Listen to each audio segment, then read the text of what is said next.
Topping Talks.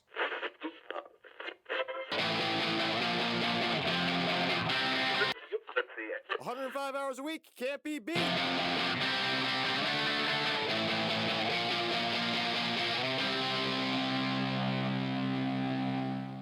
Welcome to Topping Talks. Topping Talks is a Topping Tribune production. Today's episode is proudly sponsored by Topping Technologies.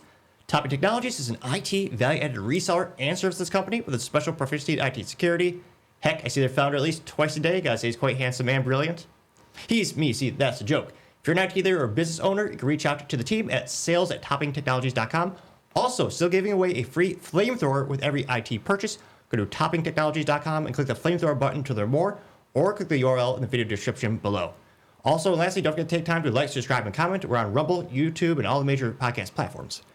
Now, without further ado, today I'm proud to say I'm interviewing Ron Gaines, who is a Senior Marketing Operations Manager at Sunbelt Rentals. Thanks so much for coming to the show, man. Hey, thank you for having me, Nick. It's been great, man. Thank you. It's an honor to be on the show, to be able to talk to another IT professional like yourself, like me, a tech geek, right?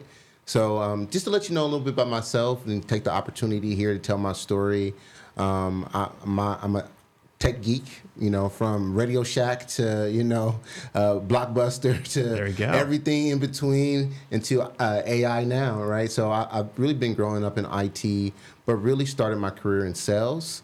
Got a chance to grind it out, doing door-to-door to car sales and even to... We're selling door-to-door. That's one of those cutthroat industries. That's one of the hardest things out there. Direct TV was one of the things that I sold. I remember that in early days before cable was really exploding.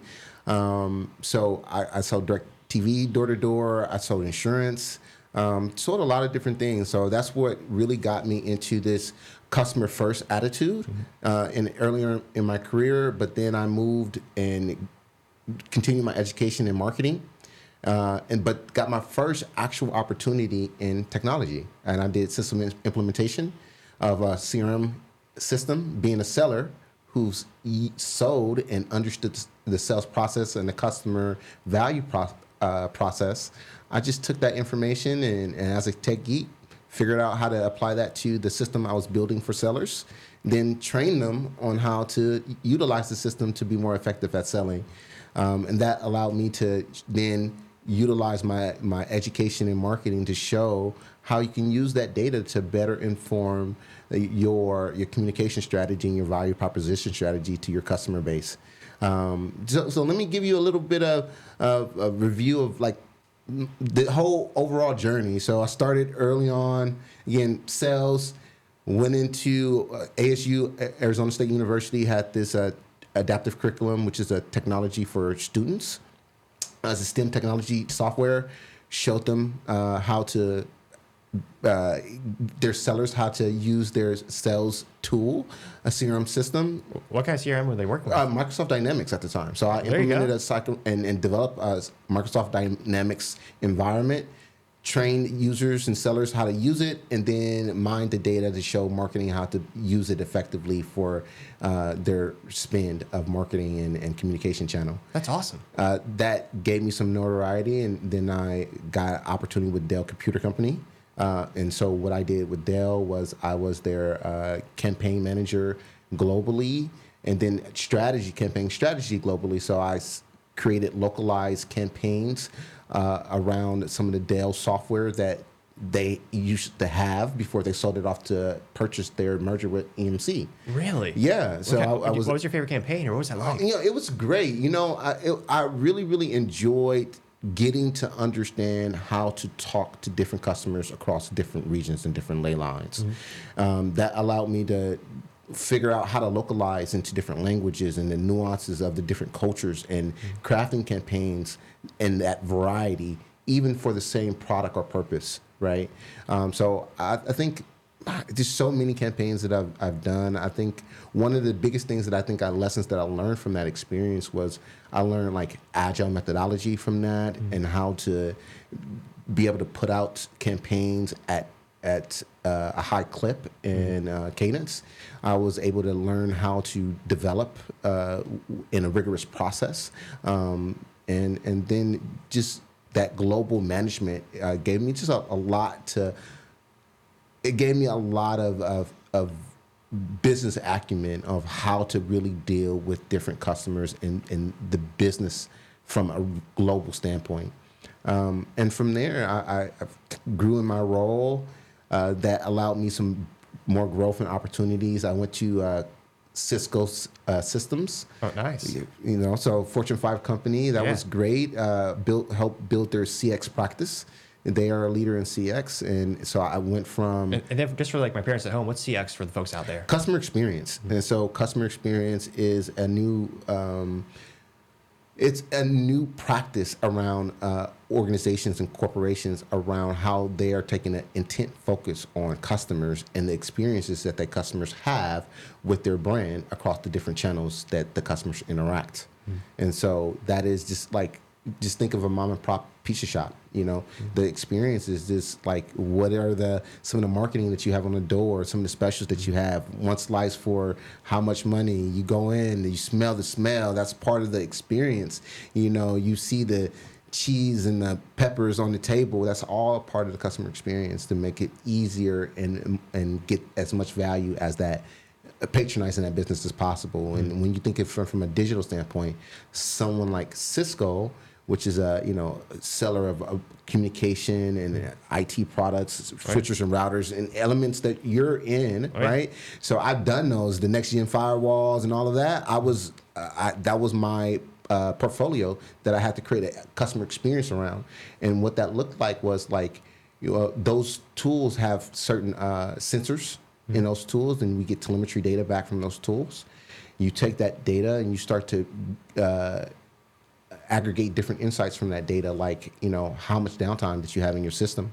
You start to get information and insights like here's how many attacks that you had, here's how many support cases around this system that you had, and you start surfacing that to a customer around their experience and how they get value from their brand. It just leads to a better relationship overall and better revenue and better experience for the customer. Absolutely. Especially nowadays, that's what everyone wants to see is what's the ROI we're getting out of this and how many threats are being stopped by technology. So that way go, hey, CFO, you want to know how we're using this? Here's a nice little report. We stopped, stopped X number of all these threats across the globe. Yeah. It's like that data is invaluable these days. Very, very valuable. And I think that's what really kept me going down this path of customer experience, digital experience, just the digital element of a business. That's really where I've really grown and honed my expertise is around digital transformation, digital automation, and digital experience. And so that is truly where I really operate in my profession.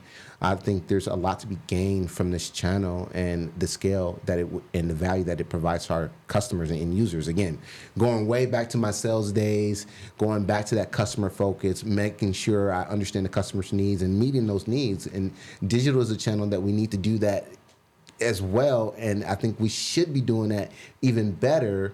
It's just that we need to get more intimate with the customer and the experience that we're giving them. And so that's making sure we're getting the right information or data from the customer to drive that curated experience. Especially nowadays again, I think a lot of people in the United States and the whole globe is kind of understanding the power of, digital infrastructure and digital value add. But like for some folks, I mean, it is like almost a foreign concept of, oh yeah, you stopped all these threats, but I can't see them. I can see a physical lock on my front door of my business, but like, I can't see all these hackers going after trying to go, get around the firewall or just brute force it. It's like, it's kind of hard to, sometimes you need a little bit of help and use technology and the data to quantify like, hey, like here's the real threats. They're out there. They're not physically, back in the day, stores lost most of their money from being robbed physically.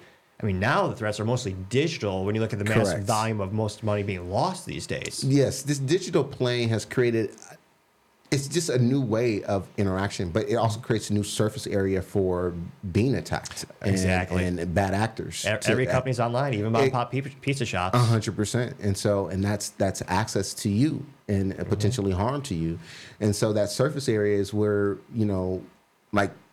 businesses like Cisco has to support and secure and provide value to customers. And so we have to be more intentional about making sure that experience across the digital channel, because it's being proliferated across everything that we do. COVID has happened, and from COVID, it really turned the world upon its head on how the place that digital plays in a person's day-to-day life. Well, absolutely. 100%, right? E-commerce exploded like never 100%. before. It was insane. So that brings me current. I love that. Thank you for bringing me current. So current, so from Cisco and building their digital experience across the different portfolios of Cisco, they have, networking architecture, infrastructure, and technologies.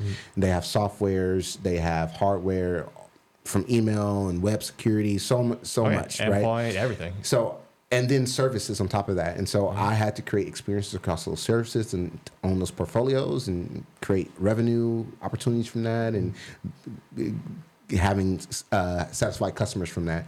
But then I moved and went to Sunbelt Rentals. Sunbelt Rentals is a global construction rental company. We operate in Europe and here in U.S. and in Canada. They have over 550 pieces of fleet here in the U.S. And over 1,400 actual locations. So there's a brick and mortar based company. Oh, I believe it. Yeah. Every road trip, I see a couple of y'all on the side of the road. I'm like, oh yeah, there it is. You That ever see the iconic green logo? The green is Yeah. perfect. I'm a little biased, obviously. I love my green car and wash, but I think more logos should be green because it stands out so much from the competition. It does, and I love it, and I love the branding there. Is that green construction equipment? So every single green construction equipment, that's Sunbelt Rentals, right? Exactly. And so we're everywhere. We're such a big company, and they are on this growth scale, and it was attractive for me to come in and help the company grow and their digital expertise and experience. And to what you're saying, and hinging on what you said around that digital and digital e-commerce, that was one of the things that was a feature of the company, and through their growth was creating an e-commerce site in the marketplace. And then my role, and even in that, is that I own the marketing operations and marketing technology that enables that. And so I help drive, we were able to drive a lot of revenue just by the integration of and creation of capabilities across marketing to e-commerce, right? So to be able to utilize that channel well, marketing in their go-to-market value proposition to the customer, and then all of that routes traffic to our e-commerce site, and that's where the marriage. And what I see, just my hot take is, being an expert in this industry, is that those departments are being more and more aligned, right? We've always been trying to reach that sales and marketing alignment. And remember, I started my career in sales. I am now a marketer, and I actually switched because I knew the grind of sales, and then the intellectual pursuit of marketing to it's an intellectual selling, right? I'm priming the customer. I'm getting them to want to buy before they even talk to anybody. Sales' role now isn't to sell. It's just to be helpful. Oh, yeah. Right? Don't mess it up.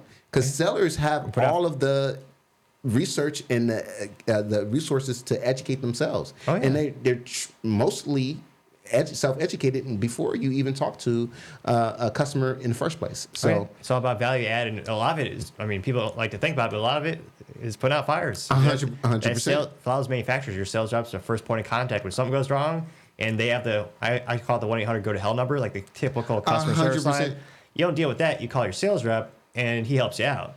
And so that's where I even see the evolution of my role. I mean, and where my role is always going to have some impact is the fact that that need exists, that customers still want to call sellers as a way to get other business value, right? And not just from the transaction interaction. It's from other pools, that full customer life cycle. And that's what the customer experience is about. It's about truly providing customers true experience across the full length of their customer life cycle. Actually, I was talking today around like customer churn, right? Customers, they time out.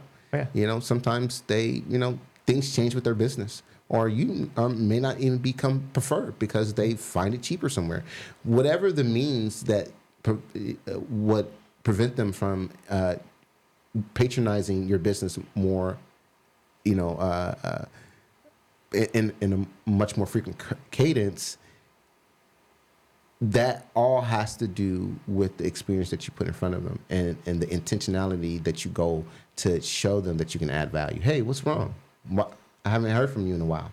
right? Like that level of care and concern for a customer is what customers want, Oh, yeah. right? And so where I come in is I see those opportunities and provide solves in the business to do that in an automated and digital mean to provide them real value. Does that make sense? Oh yeah, and the key is being able to know what they need before they need it themselves. I always wondered, is there like a correlation? Because I know, Oh my goodness, that's good. because you got, I was gonna say, for 3 people who've never seen your logo, you got just can you explain what's the most popular equipment that you rent out? Because I know you rent a lot of things out, but I was curious Yeah. about like what's the number one thing by number of rentals? Like this machine's out every day. I think we have a lot of like lift equipment. We have a lot of ground moving equipment that we rent out. So the way our business is structured, we have different business categories, right? So just to give you a little intimate view into our business and even the complexities and how we provide the real value is that we have almost 20 different categories of equipment that we can rent, and then a bunch of hundreds of subcategories. And high categories is like we have like earth moving equipment. Oh, yeah. We have platform, aerial ladders and scaffolding equipment. We have forklifts and a variety of material handling equipment. We have equipment for oil entrenching equipment. We have equipment for movie studios. You can Really? the whole That's pretty cool. movie production studio. We can rent you everything you need to shoot a movie. Really, like the scaffolding or what kind of stuff? Filming equipment, lighters, boom lifts, everything that you can think of, we have it. That's pretty cool. I didn't know that much. Generators for power. So Oh, yeah. when Dallas is at the end of Tornado Alley, we have a critical response. We even do a critical response team when there are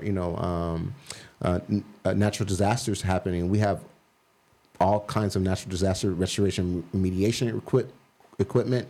We have just a plethora of equipment for a variety of needs, even lawn and gardening, just the DIYer. You can come in and rent a power tool. You can come and do that. I always was curious because I know, like, for my business is overwhelming business to business in terms of business methodology, or we work with other businesses. Yep. For you, is there a fair amount of consumer sales as well, or do they more go to the Home Depots for like rental of equipment? Yeah, I think we do get a fair amount of consumers. Like cool. that's a segment within our business itself.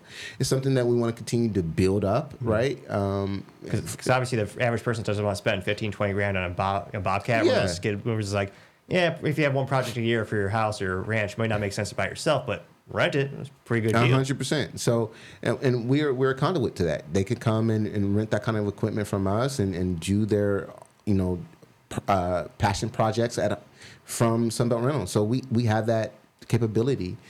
So that's just to give you a little background about the company and the variety of things that we can do and the variety of customer solutions that we offer and serve. So my job really is to make sure that I can communicate that across all channels, and that when a customer is looking for solutions across the variety of solutions that we offer, that they can get to us through our digital IP, right? And so, and I make it easy. Hey, you buy something, maybe you want me to recommend you the next, logical piece of equipment or something that someone in your cohort that looks like you is renting, and I can surface that information to you. And that kind of recommendation that you're talking about, we're doing so that kind of cool. sophistication.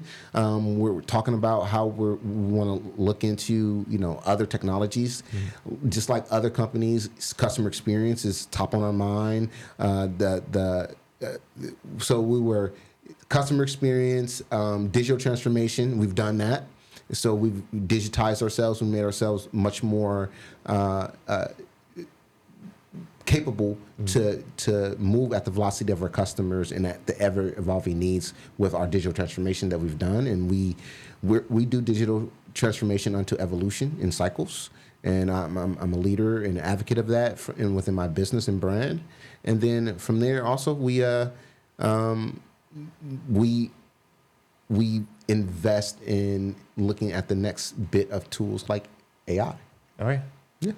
That's so cool. Out of curiosity, I know you probably can't talk like percentage or statistics specifically, but you analyze the type of data, like, Bob rents this tool, and everyone who rents that tool, like 85% of the time or some percent of the time, they also will need this a week later. 100%. We do that. That's so cool. We do analysis around a variety of different, just like surfacing the cadence of how often a customer and how frequent a customer rents with us is important, right? And maybe we can stand up and proactively stand up recommendations on, surfacing and even discounting things like that, or providing personalized sales motions for those particular customers and promotions like that. We're trying to get that sophisticated. There's some things that we're doing now. We're always doing data. We have a dedicated, a great data science team that I get to work with. I get to work on cool projects like this, man. This is part of what I do. And so not only am I helping execute communications and experiences to market, I'm help driving the new capabilities that we're developing for the new technology tools, digital capabilities that our customers and even internal personnel may use to provide value to our customers. I mean, just the fleet management team alone, or just the maintenance team alone, imagine how much data they would need or could benefit from analyzing in terms of, how many life cycles does the machine have, how often does it need to be serviced, that's so much data. I think it's common around the industry actually that we have that data. We have telematics data where it sends that kind of, we have sensors in machines that sends that kind of data back to us. So we know how often the machine has been ran, how long it's been ran, if it may need maintenance. We want to be able to start. That's kind of what I've done at my Cisco years. Cool. We're talking about doing that now, surfacing those insights back to the customer. Oh, yeah. Hey, you've been running this auger for a while now, and you may want to look at doing these proactive steps to keep it running, so you won't have downtime on your site. And it's amazing with the predictive analytics where you can actually have the data be like, all right, we've seen based on historicals and how hard this is running machine, you need to replace this part because we think, or based on the data, it'll break. That's what really made Nimble so great back in the day, that storage company before HPE bought them out years ago. It's so cool to see that tech proliferate in so many different ways where you can actually show folks, going from digital to physical, it has a real impact on your life for the better too. Yeah, it's so cool. Just to give you some, that's one of my hot takes is of where AI can play a real role for just across the industry around just that qualitative information around from tools like that's in the field, from customers in field, that qualitative analysis that we'll be able to do at scale with AI is going to be a game changer for any company. I don't care if you're a mom and pop shop. You start getting real feedback from real customers and they tell you how your service, how your food, how the experience is, right? And you can analyze it and draw real insights from that at scale. You'll know, hey, the tacos suck. Right. So, and if the tacos suck, the tacos suck. You need to do something about it. Right. So, but all we know now is tacos sales are down this percentage. We got quantitative information but they're not really telling us the taste is off. Exactly. Maybe we need different ingredients, source different ingredients. It's not that the tacos is a bad idea in the menu. It's just that the ingredients suck. It might be the perfect recipe, but what if one ingredient isn't stored properly, or going to the analytics of the storage of the refrigerator, the temperature's off, or something like that? Man, I think the qualitative is going to be the game changer for for companies. Think about all of the cases that many companies that I've even worked in, the Cisco systems and so on and so forth. How many customer cases they take in, and the customer support tickets they manage, and all of the real rich qualitative information. That is the game changer, and that's the kind of space that I play in. Let me tell you a little bit about my superpowers as a professional. Let's hear it. I think it's really being able to look at data and craft a story out of data, and then taking true data and changing it into a tangible, real experience that a customer is really getting real value and benefit from. Those are some of the things that I've really enjoyed over the lifetime of my career and got to do. Grow people. As a leader, I'm an advocate for people, the people that I work with, and I love growing them and making sure that they are successful.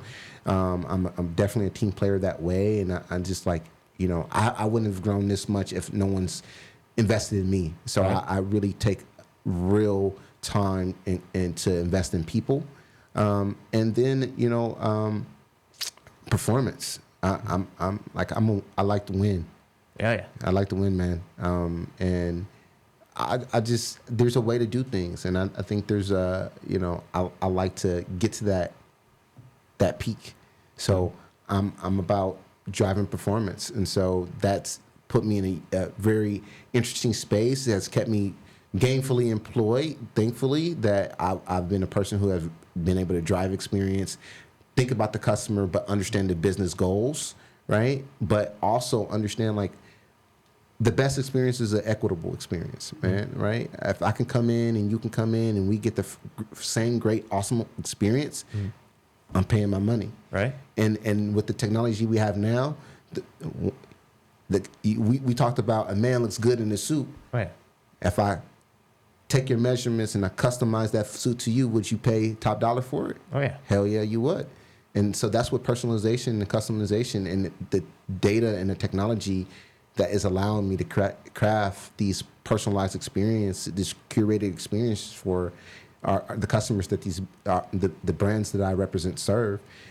This is why I can do it, and this is why they pay the top dollar. It's an amazing thing, especially the marketing. It was one of the most complex topics and jobs out there because, again, some campaigns can be legendary. I mean, probably one of those best ones in history is the AOL floppy disk thing. I feel so bad. I forget her name, but the gal who worked there is a genius.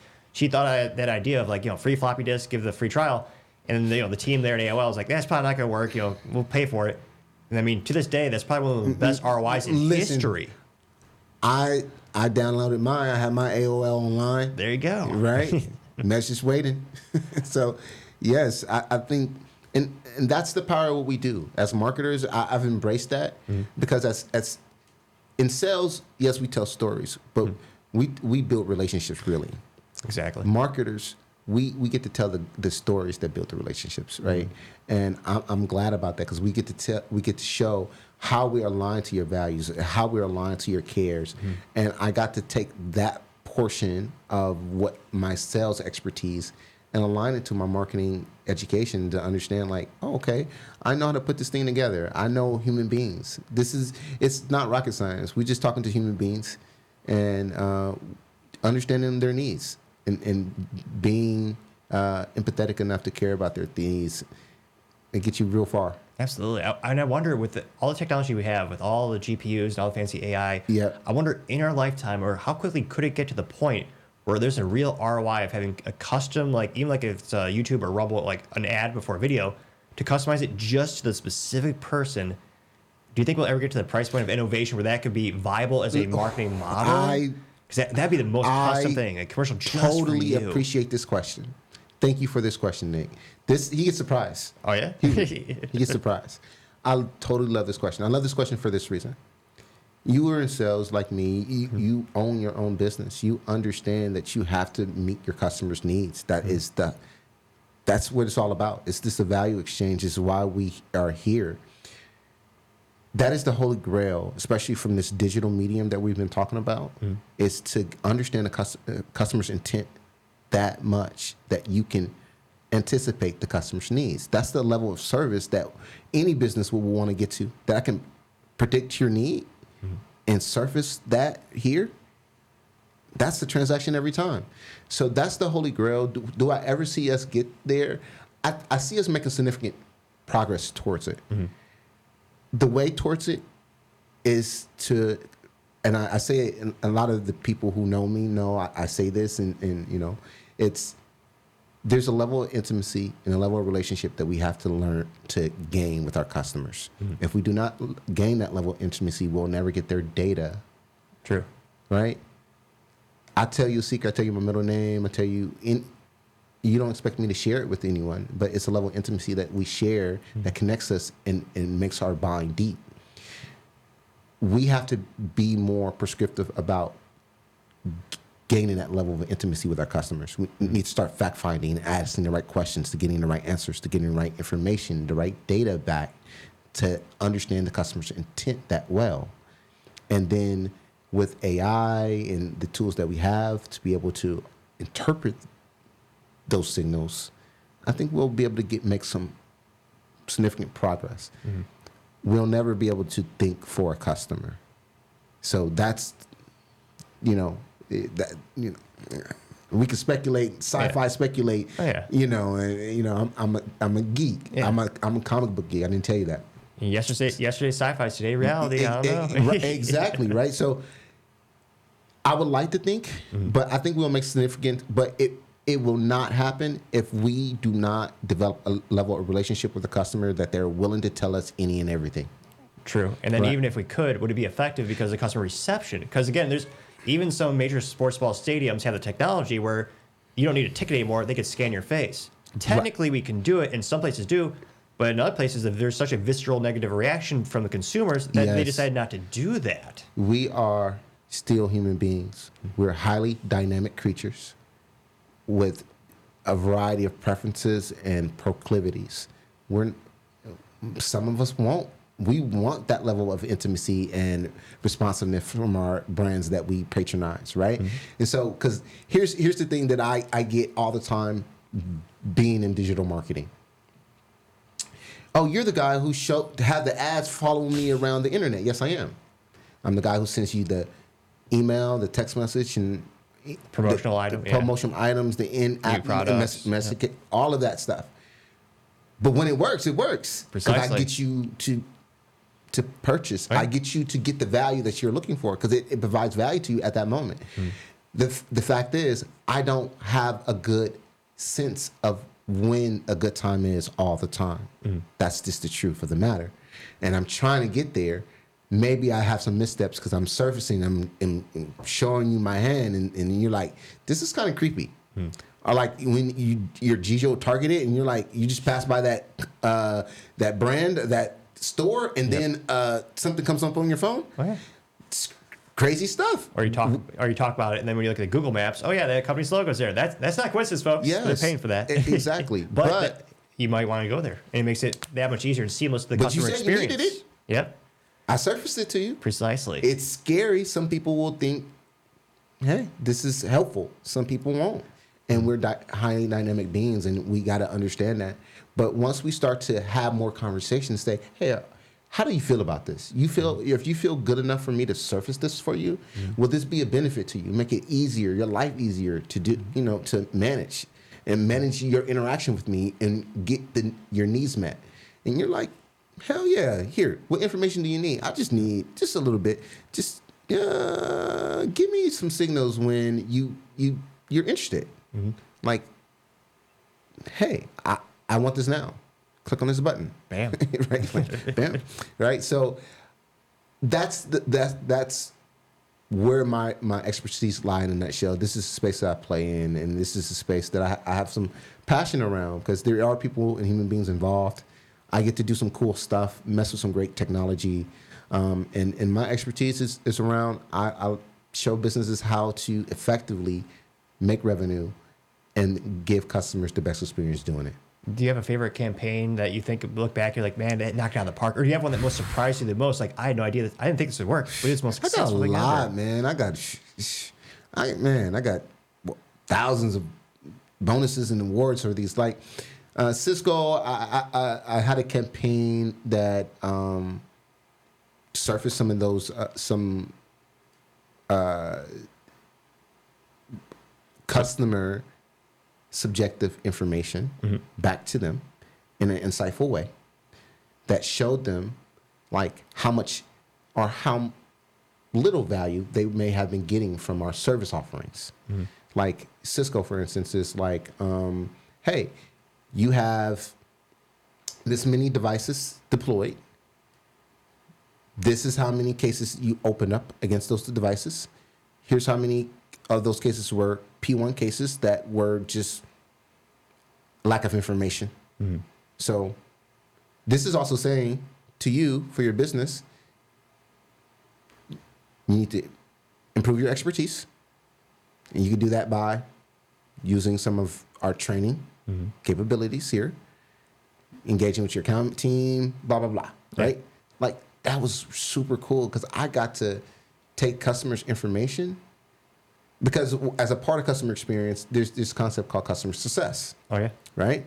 So you're a seller after the marketing to help you generate the interest. We have the sales to help you get the value from the interest that we generated. And then you got customer success to say, did we meet the mark?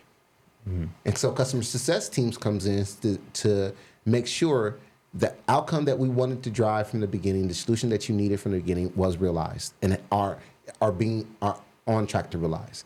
And with companies like Cisco, where it's a subscription-based model and some of the services that they provide and products they provide, it's, hey, I want that renewal. Precisely. And for that renewal is, hey, did you get the value out of the services that you are using? And no, hey, this is how you get more of the value. You're not getting enough value because you need more education here. Mm-hmm. And this is what we're really trying to surface to you.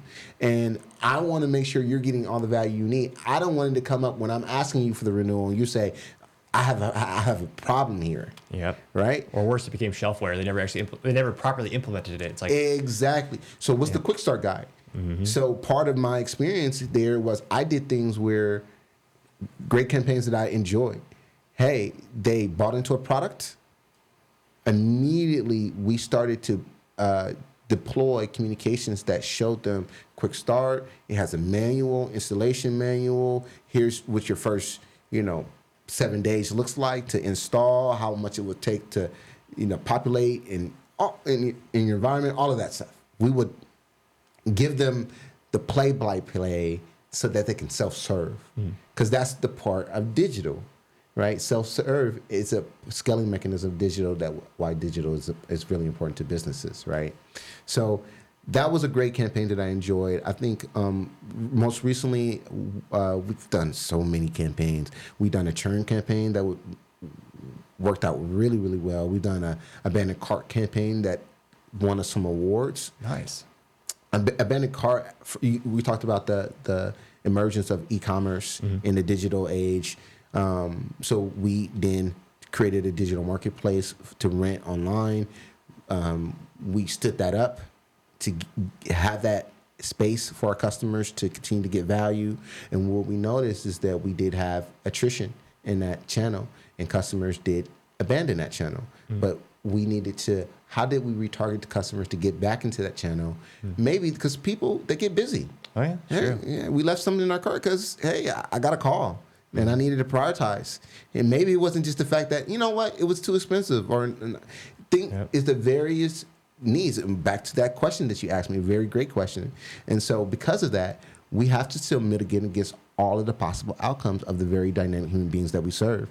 And to do that, we could do something. We start simple. Let's just remind them, hey, you left something in your cart. I'm holding it for you.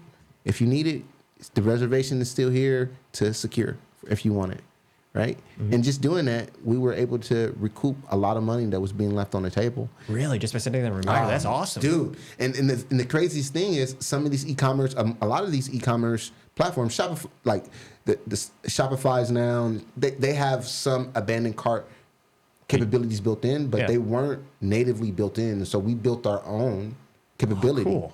And so me being able to build that capability, and so I do operations, I do product management, I do program management, initiative. I do all of that across the spectrum. And do you do I know some companies, it's kind of, I don't know, I'm guessing this could be considered controversial. Is it a good idea or a bad idea to have a discount reminder? So let's say it's in their cart and they haven't looked at it a couple of days, and then you send them an email hey, here's 10% off. I think it's a good idea. I think the strategy in which you implement it has to be thoughtful. Because I almost worry about a perverse incentive where if they know that, then they just put it in the cart and then they wait and then they get the discount. Would it cause more That's loss? the thought. That's what I was wondering. But that's where you can't isolate it as a strategy beyond other operations of the business, like data analysis, right? Is the data saying that people are just shopping us? Let me give you another tidbit. So we have cart. Now you can check out online. We see that you were abandoning your cart. So we built in some features because we knew, just as you're saying, people would probably find loopholes to take advantage of it. Or their need for it is in a variety of ways that we may not anticipate it. Let me give you an example.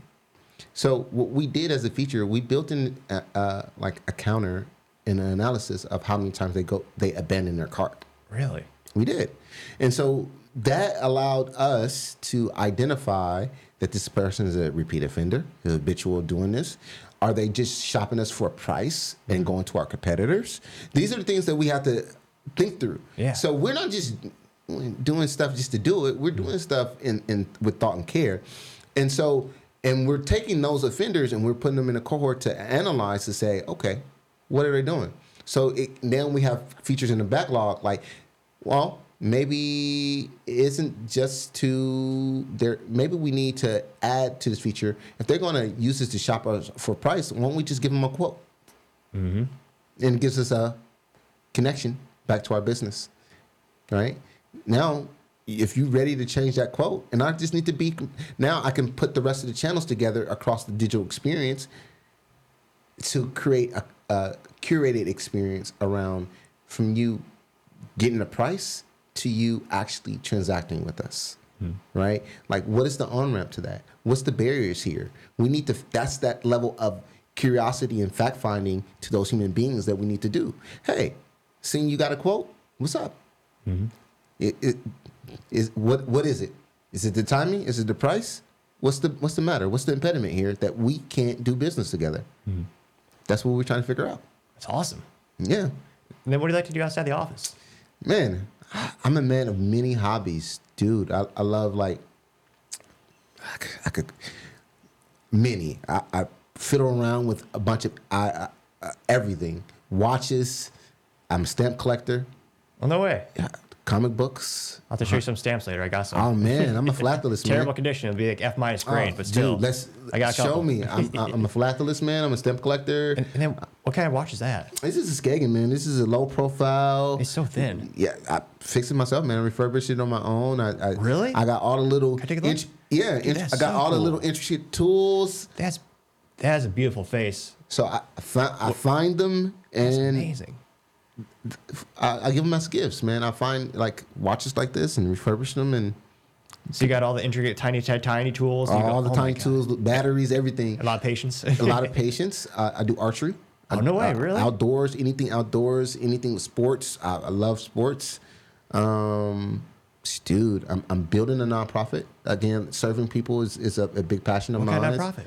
Yeah, so it's the concept of a nonprofit is to support the young people that is going to be our next generation. And I feel like between 16 and 22, a lot of young people don't receive the level of guidance and mentoring.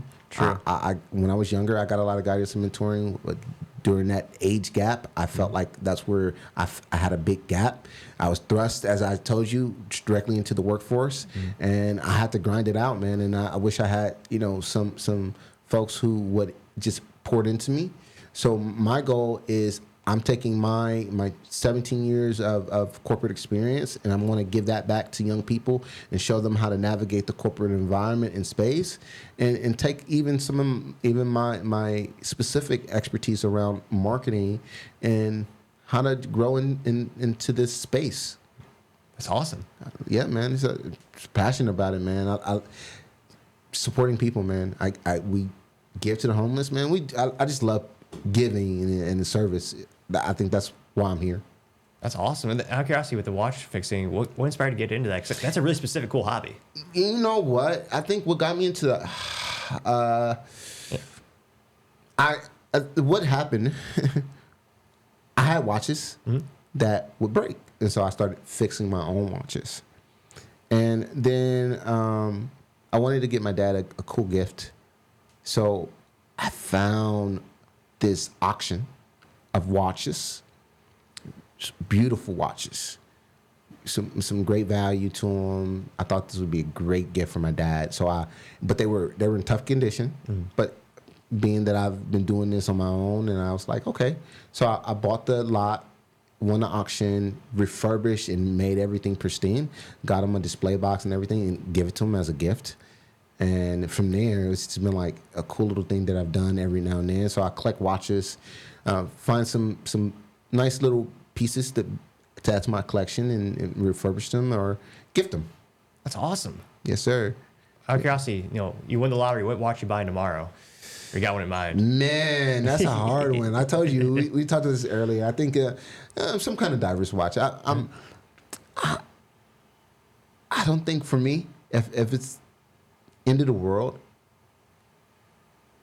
I think I would rather have more time on that watch than the watch itself. Yeah. Yeah. So I think material things, I'm not big into them. But I have my preferences, the things that I like. I'm a tech geek, so like I said, I spend on the tech. So What kind of tech spend are you doing these days? What kind of fun toys get? man, what am I like? Okay, what was the last cool thing that I bought? It was probably on outdoor equipment. I've been really focused on the outdoor stuff. So really? I think I'm looking into a nice solar generator. That's pretty cool. Yeah, that's gonna be awesome. I want to be able to live off grid. That's the way to do it. No Yeah. electric bill would be kind of nice. Hell yeah! So that's the next purchase that I think I'm making. Cool tech tool. What's the? I got the Ray-Ban Meta glasses. Oh, really? I haven't played with it too much, but It's a pretty interesting concept. I met someone who had them, and the image quality's gotten a lot better. Yes. I mean, there's already been bad actors with the technology. Well, So yeah. and so I think that's going to be a cool thing too. Is that we can't stop using the tools that we have. I think we got to still progress them and have fun with them. I think you're telling me you'd like to go to the track every once in a while, do some driving. I do a little bit driving, and got a motorcycle as well. So it used to be when I was younger, I had a need for speed. Oh, yeah. Now I have a need for cruising. I like a good little drive, a good little cruise. Get on the track a little bit. Did the McLaren, did the Porsche. Oh, nice. Did the did a few things, but. What was your favorite car at the driving experience? It was the AMG McLaren. Oh, the AMG GT? Yeah. Those things are insane. That was crazy. I mean, I know I'm part of the 2% who own a stick shift, but I really wish that came in a stick with a third pedal. Dude. A Mercedes, that coupe with a stick shift. That Going was around so them curves, sick. it's crazy. There's actually someone at the local race club who drives that. Really? Yeah, because you know how it is. You see some of these cars that just pavement queens downtown Dallas. It's like, oh yeah, they've never touched any track at all. But yeah, there's a guy who's in NASA, which is a racing organization. Really? And he actually takes that to the track all the time. Quarter mile straight? What? Or Oh no, circuit. lap? Circuit. Yeah, Yep. run real laps. It's like, geez Louise, those carbon strength brakes are worth more than my entire car. That's crazy.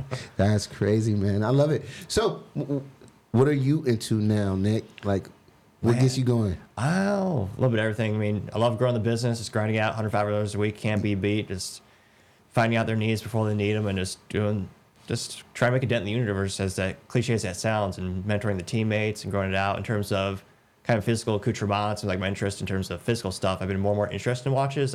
There's something I admire the engineering of being able to make something that has no need for batteries and it's just a mechanical watch. Yeah. It's so cool to see all the jewels that they put in there and just so intricate. So I really appreciate that. I'd love to upgrade from got a standard little Garmin watch here, which is the best ROI of all time because I got it for free. So it's like it's good for running and all that kind of stuff. You can see the emails and the text messages on it. Yep. But yeah, I'd love to get a mechanical watch one of these days. I never realized how many options there were until I started researching it. It's like, oh my god! And perpetual motion, man. You might want to get one of those. That's why they make so much good stuff out there. Yeah, they do. Yeah, watches I think are a great accessory for a professional man, and we don't have a lot of accessories. No, me and my lady were talking the other day. It's like a handkerchief. Like, oh yeah, I remember that. Like my grandfather used to have a handkerchief. I got him in Hubert closet. still has one. Man, it's something about I might go with that, but I got a couple in the closet, but I don't think I've actually used them. I know, right? like we're being silly. We're being silly about people needing to blow their nose and fluids and Yeah, Kleenex now, it's disposable. But it's like, have you seen it's not Patek Philippe. I forget the actual manufacturer, but Ferrari, commissioned a watch where it's the world's thinnest mechanical watch. It's like a credit card thickness. It's mechanical. It's like, that's insane engineering to get that thin, and there's no batteries. It's all mechanical. That to me is insane. That is awesome. And the price point, of course, is like the cost of like a Ferrari. So it's like, because it better be good for that price point. Yeah, but if I can't live in it, I don't want it. Right? Right. Yeah.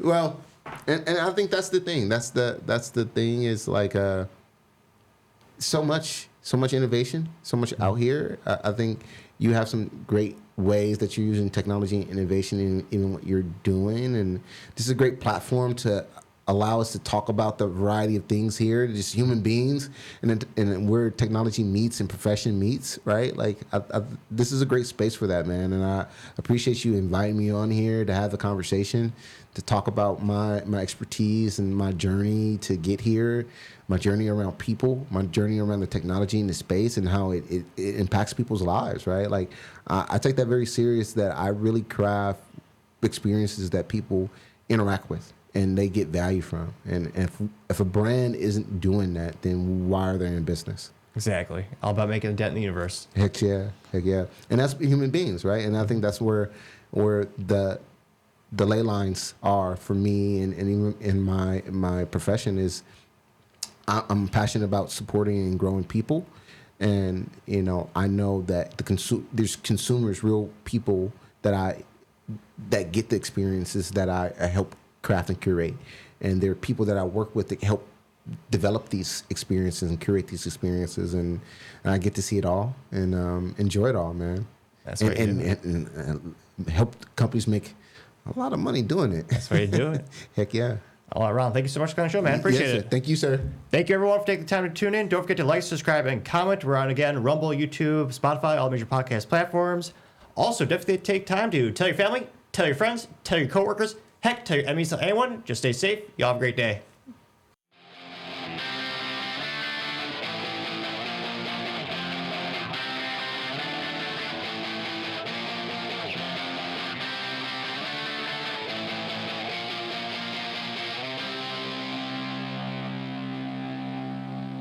Topping Talks.